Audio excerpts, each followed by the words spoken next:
Now the Three Martini Lunch with Greg Columbus and Jim Garrity. And welcome, everyone, to the Tuesday, Election Day edition of the Three Martini Lunch. Jim Garrity of National Review is off doing Election Day coverage with the Blaze TV later today. In his stead, as usual, Andrew Johnson of National Review. I'm Greg Columbus of Radio America. And Andrew, we're finally here. Election Day 2014. We've pretty much been bracing for it since conservatives were banging their head against the walls after President Obama was reelected 2 years ago, but a little bit more optimism this time around, and we'll get your insights on what you think we're likely to see once all the votes are counted, whether it's today or weeks from now. But real quickly, we both voted today. Anything stand out to you when you went to vote? I'm actually in Virginia's 10th congressional district, where there is one of the few semi-competitive House races. So it's Barbara Comstock, the Republican, versus John Faust, the Democrat.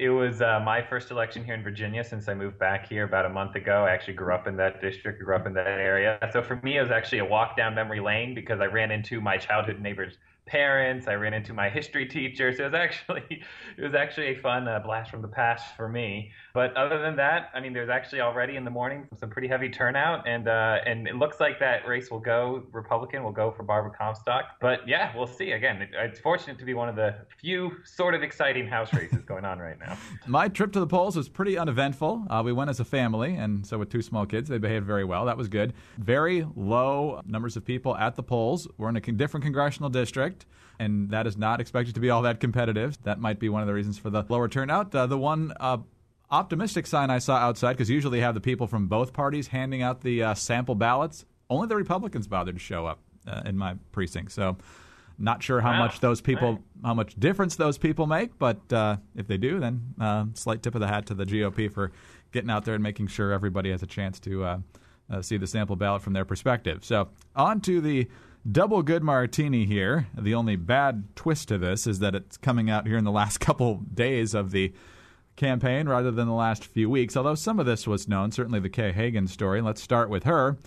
This is from hotair.com. For about 20 minutes just after midnight Sunday morning, the Charlotte Observer published a story detailing the apparent conflict of interest which could represent a violation of ethics by embattled Senator Kay Hagan.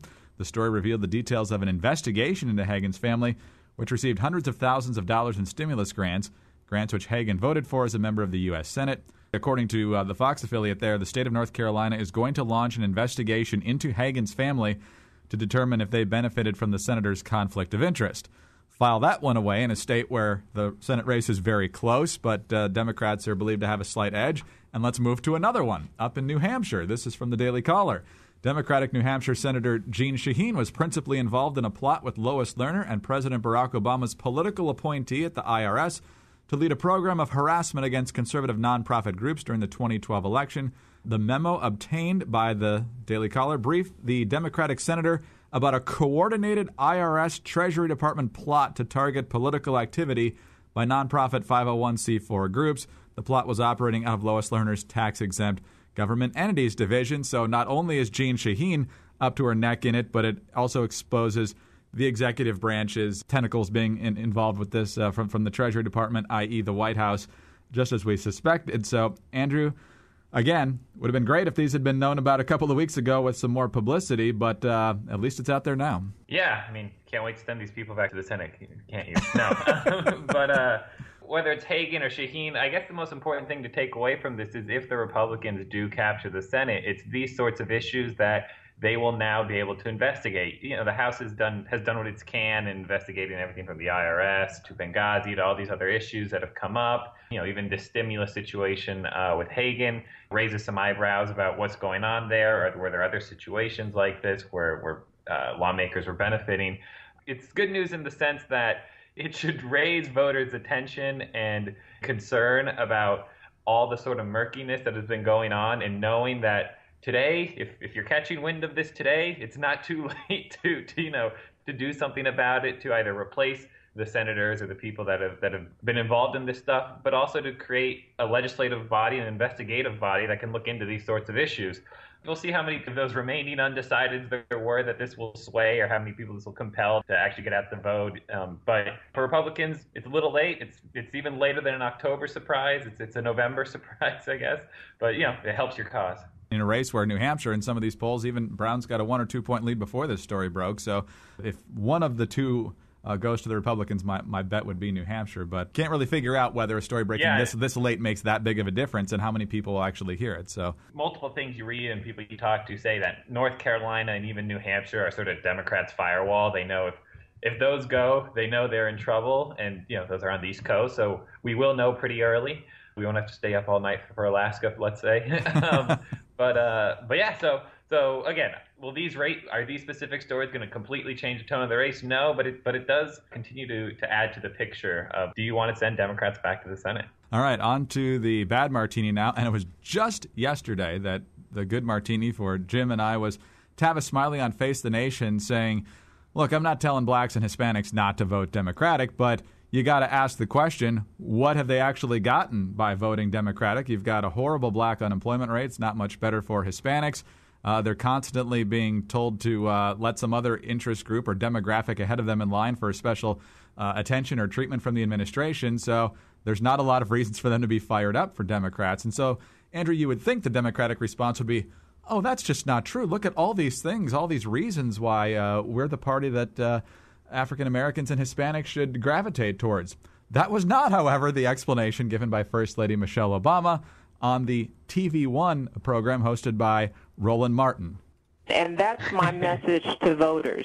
This isn't about Barack. It's not about the person on the ballot. It's about you. And for most of the people that we're talking to, a Democratic ticket is the clear ticket that we should be voting on, regardless of who said what or did this. That shouldn't even come into the equation.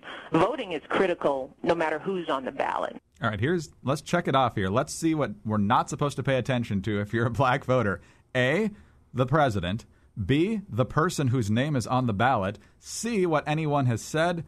D, what anyone has done. So other than that, pay attention all you want. I used to have a college roommate who was a bit of a party animal. He'd always get himself into trouble, and he'd always say, hey, don't judge me on what I do or say. And I'd always say, we're supposed to judge you on then.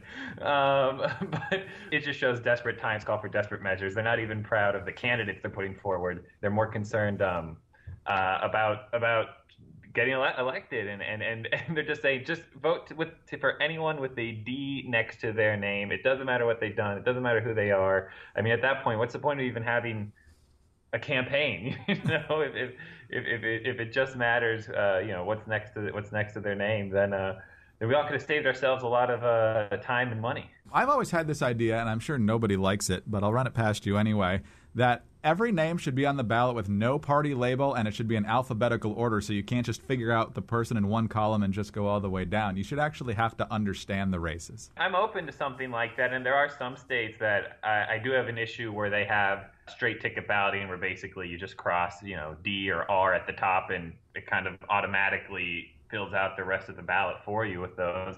And I think that is a little dangerous because, again, you don't have to know anyone that's there. You just have to know the letter. And so I do think what you're saying would be an interesting route to go. We just have to see if people are up to that, to sort of becoming the informed citizenry that would require. Something tells me if photo ID has become a major controversy, that one's not going to be real welcome in some political corners either. But the guy can dream. And you do see, and you do have nonpartisan elections, whether it's judges or even your local sort of municipality or whatnot, that do that are totally nonpartisan. So admittedly, I know there have been times where I just have no idea who I'm voting for, and so that way I just don't. But, I could easily see people eeny, meeny, miny, mowing it, and those results are sort of hard to live with sometimes. So it's an interesting idea, and I kind of like it, but obviously, like you said, there would be people that would take issue with it. Certainly. All right, on to the crazy martini now, and this is written by some guy named Andrew Johnson over at National Review